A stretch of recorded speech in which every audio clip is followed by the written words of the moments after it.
এদিকে রাতের বেলা কিছু ফলমূল জোগাড় করে রাজকুমারী। তারপর একটা মশাল জ্বালিয়ে গাছতলায় বসে ফলগুলো খেতে যাবে। ঠিক এই সময় আজ 7 দিন ধরে কিছু খাইনি, দয়া করে কিছু খাবার দে, খেয়ে প্রাণটা বাঁচাই, দে খাবার দে। এই বনে এত এত ফলমূল আর তুমি বলছো 7 দিন কিছু খাওনি? এও আমাকে বিশ্বাস করতে হবে? বিশ্বাস কর বাছা, সত্যি আমি কিছু খাইনি, দয়া কর। ঠিক আছে, তুমি যদি আশপাশের কিছু ফল কুড়িয়ে নিয়ে আসতে পারো তাহলে তোমাকে আমি কিছু খাবার দিতে পারি। আমি যদি ফল কুড়াতেই পারি তাহলে তোর কাছে খাবার চাইবো কেন? হতভাগা বজ্জাত মেয়ে কোথাকার। কি ভেবেছিলে তুমি নিজে কষ্ট না করে আমার কাছে এসে খাবার চাইবে আর অমনি আমি তোমাকে দিয়ে দেব? ওটি হচ্ছে না।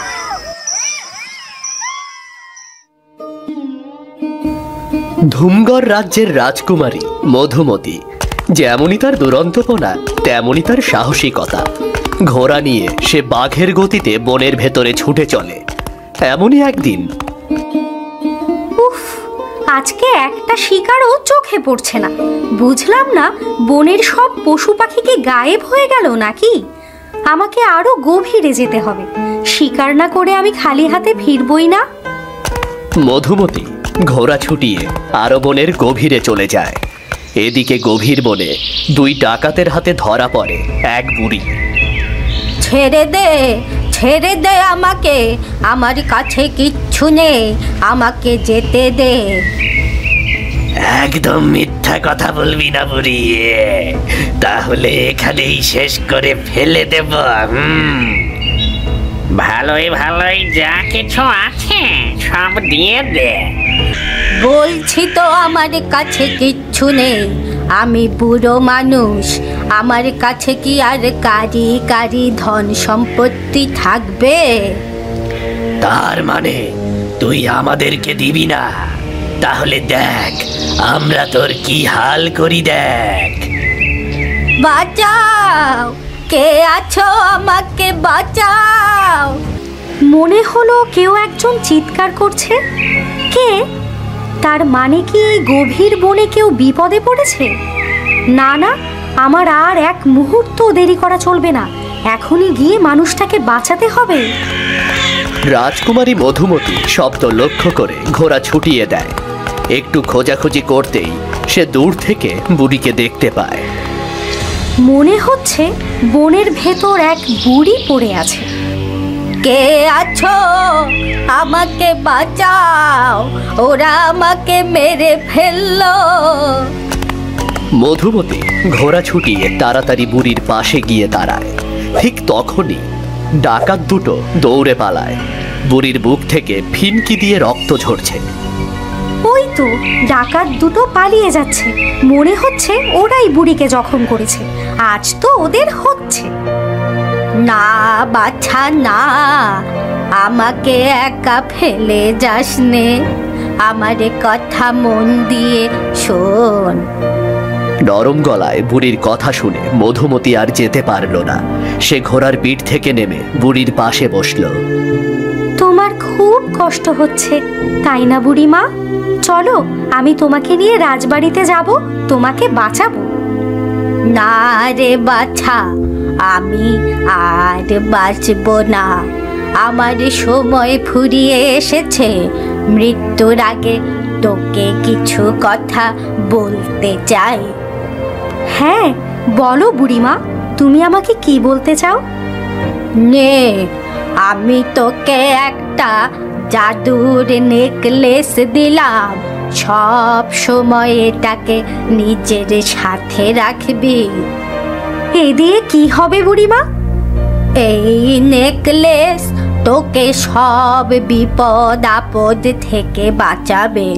এটা তোর গলায় থাকলে বিপদের আশঙ্কা তুই আগে থেকেই টের পেয়ে যাবি।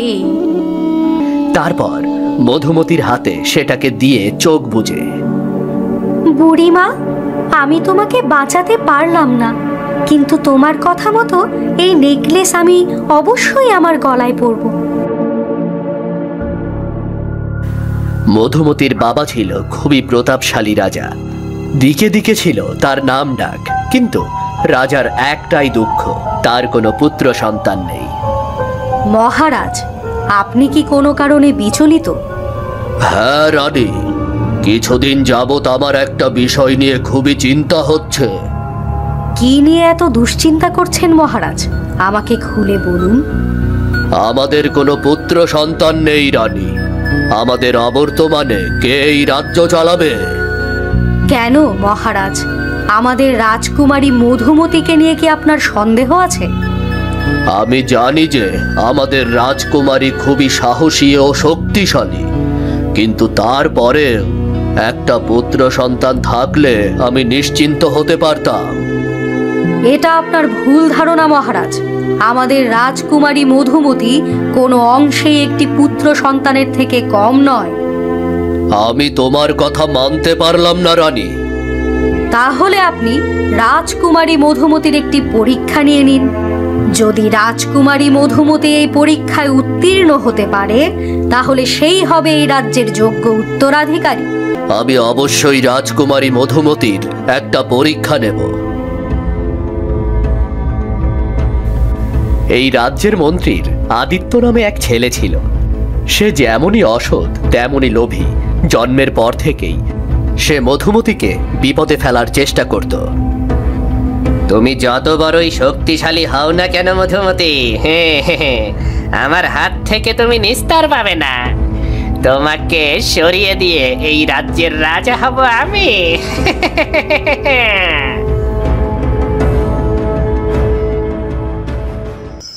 বাবা, তুমি আমাকে জরুরি কিছু বলতে চাও বলেছিলে। কি এমন জরুরি কথা? তুমি এখন বড় হয়েছ মধুমতি। আমি ভাবছি তোমার হাতে রাজ্যের দায়িত্ব তুলে দেব। আমি প্রাণ দিয়ে হলেও এই দায়িত্ব পালন করার চেষ্টা করব। কিন্তু তার আগে আমি তোমার একটা পরীক্ষা নিতে চাই। যদি তুমি এই পরীক্ষায় উত্তীর্ণ হও, তবেই আমি তোমাকে নিশ্চিন্ত হয়ে রাজদায়িত্ব দেব। বলো বাবা, কি করতে হবে আমাকে? আমি সকল পরীক্ষা দিতে প্রস্তুত আছি। শোনো বা বধূ, রাজ্যের উত্তর দিকে ঘন বন আছে। তোমাকে ওই বনে গিয়ে একদিন কাটাতে হবে। এটাই তোমার পরীক্ষা। এটা তো খুবই সহজ পরীক্ষা বাবা। এতে আমি খুব সহজেই উত্তীর্ণ হয়ে যাব। যতটা সহজ তুমি মনে করেছ, এটা আসলে ততটা সহজ নয়। ওই বনে আছে পদে পদে বিপদ আর মৃত্যু ঝুঁকি। তোমাকে এই বিপদের সাথে লড়াই করে বাঁচতে হবে। না মহারাজ, এমন কঠিন পরীক্ষা আপনি নেবেন না। ওরকম একটা বিপদ সংকুল জঙ্গলে আমাদের মধুমতি কিভাবে থাকবে? আমার এই রাজ্য চালাতে হলে যে এর থেকেও বড় বিপদের সম্মুখীন হতে হবে রানী। তাই সিংহাসনে বসার আগে এই পরীক্ষাটায় মধুমতিকে উত্তীর্ণ হতেই হবে। তুমি চিন্তা করো না মা, আমি বাবার দেওয়া পরীক্ষায় রাজি। কাল সকালেই আমি ওই বনের উদ্দেশ্যে বেরিয়ে পড়ব। আড়ালে বসে সব কথা শুনে নেয় আদিত্য। তারপর একা একা মুচকি হেসে বলতে থাকে, এবারে রাজকুমারী মধুমতি বুঝবে বিপদ কাকে বলে। ওই বনের বিপদের সাথে সাথে নতুন বিপদ সৃষ্টি করার জন্য তো আমি আছি।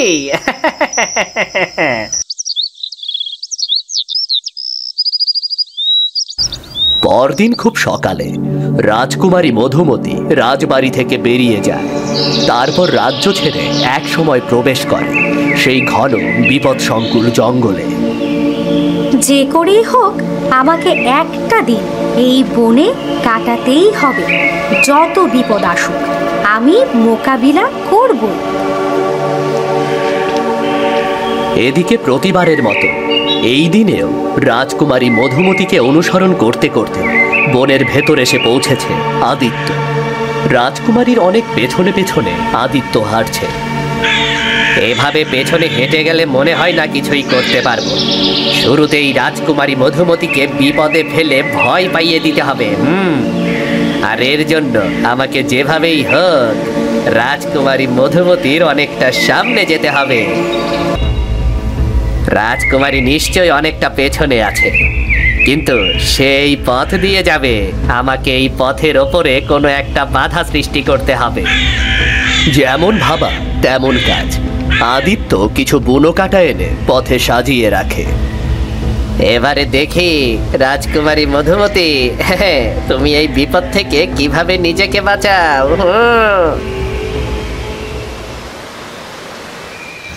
আদিত্য একটা ঝোপের আড়ালে লুকিয়ে বসে থাকে।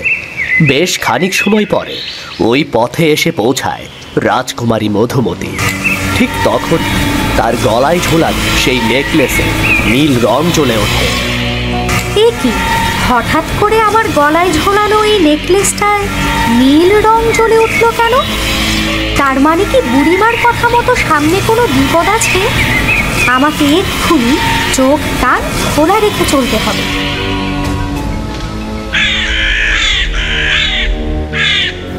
এ কি, বনের পথে তো অনেক বিষাক্ত কাঁটা ছড়িয়ে রাখা। তার মানে কি এই কারণেই নেকলেসে নীল আলো জ্বলে উঠেছিল?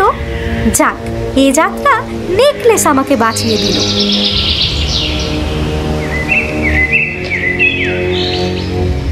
এদিকে ঝোপের আড়ালে বসে এই দেখে ভীষণ রাগ হয় আদিত্যর। এটা কি হলো? আমি যেভাবে কাটা বিছিয়ে রেখেছিলাম তাতে তো মধুমতির বুঝতে পারার কথা না, কিন্তু ও কিভাবে বুঝতে পারলো? আচ্ছা মধুমতি, আমিও দেখে নিচ্ছি তুমি কতবার নিজেকে বাঁচাতে পারো।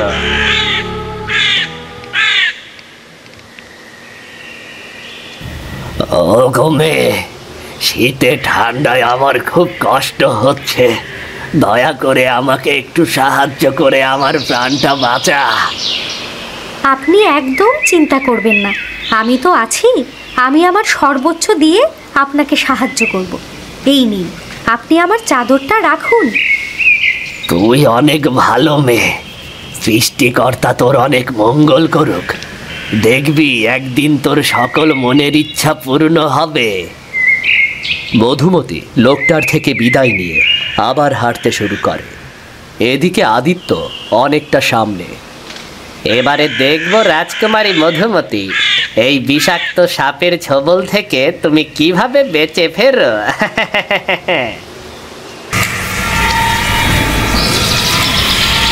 এ কি, আমার গলার নেকলেসে তো আবার নীল রঙের আলো জ্বলে উঠেছে। তার মানে নিশ্চয়ই সামনে আবার কোনো বিপদ আছে। ঠিক এই সময় মধুমতি নিচে তাকাতেই দেখতে পায় একটা বিশাল বিষধর সাপ ফনা তুলে আছে। সর্বনাশ, এটা তো একটা বিষধর সাপ।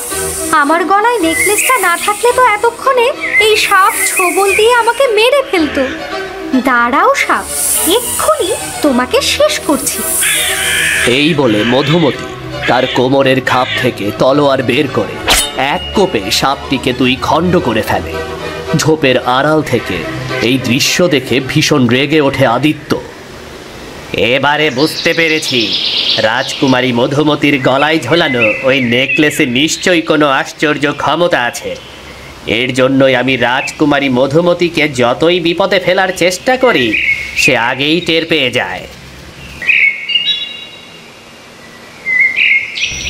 বিকাল গড়িয়ে রাত নেমে আসে। এদিকে রাজপ্রাসাদে রানী রাজকুমারী মধুমতির চিন্তায় অধীর হয়ে আছে। সে আপনি যাই বলুন না কেন মহারাজ, কাজটা আপনার একদমই ঠিক হয়নি। আমি যা করার একদম ঠিক করেছি। আমাদের রাজকন্যাকে আপনি একা একা এত বড় একটা ভয়ঙ্কর বনে পাঠিয়ে দিলেন। এখন যদি রাজকুমারী মধুমতির কোনো বিপদ হয়? বিপদ হলে সেই বিপদ মধুমতি কাটাতে পারে কিনা এটা দেখার জন্যই তো তাকে পাঠানো। তুমি বৃথা দুশ্চিন্তা করছো রানী। তুমি তো সব সময় বলো যে মধুমতি অনেক সাহসী, তাহলে কেন এখন ভয় পাচ্ছ? মায়ের মন মহারাজ, দুশ্চিন্তা না করে কিছুতেই যে থাকতে পারছি না। দুশ্চিন্তা করো না রানী, দেখবে সৃষ্টিকর্তার আশীর্বাদে আমাদের রাজকুমারী মধুমতি ঠিক কালকে হাসি মুখে রাজপ্রাসাদে ফিরে আসবে। দেখো তুমি।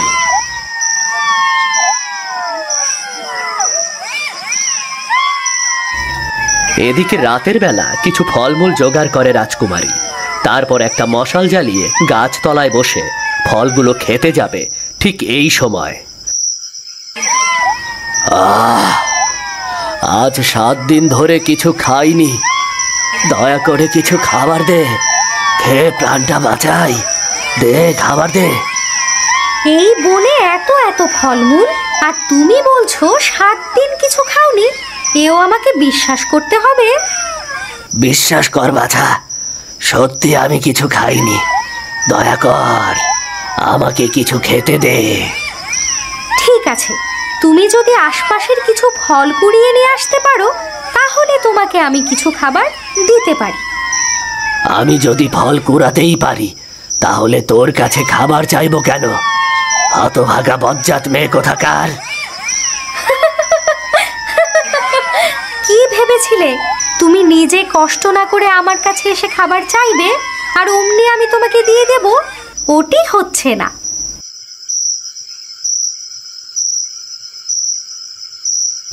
অনেক রাতে মধুমতি ঘুমিয়ে পড়ে। ঠিক তখন চুপি চুপি তার কাছে এসে দাঁড়ায় আদিত্য। রাজকুমারীর গলার নেকলেসের কারণে আমি তাকে বিপদে ফেলতে পারি না। এই মধুমতি এখন ঘুমিয়ে পড়েছে, তার গলা থেকে নেকলেস খুলে নেওয়ার উপযুক্ত সময় এটা। যেমন বলা তেমন কাজ। আদিত্য রাজকুমারী মধুমতির গলা থেকে নেকলেস খুলে নেওয়ার জন্য এগিয়ে যায়, কিন্তু নেকলেসে হাত দেওয়ার সাথে সাথে আদিত্যর হাত পায়ে শেকল পেঁচিয়ে যায়। হায় হায়, এ আমার কি হয়ে গেল? কি হয়ে গেল আমার? আমার হাত পা শেকলে আটকে গেল কিভাবে? আমি তো আর দাঁড়িয়ে থাকতে পারছি না। আদিত্য কাঁপতে কাঁপতে মাটিতে পড়ে যায়।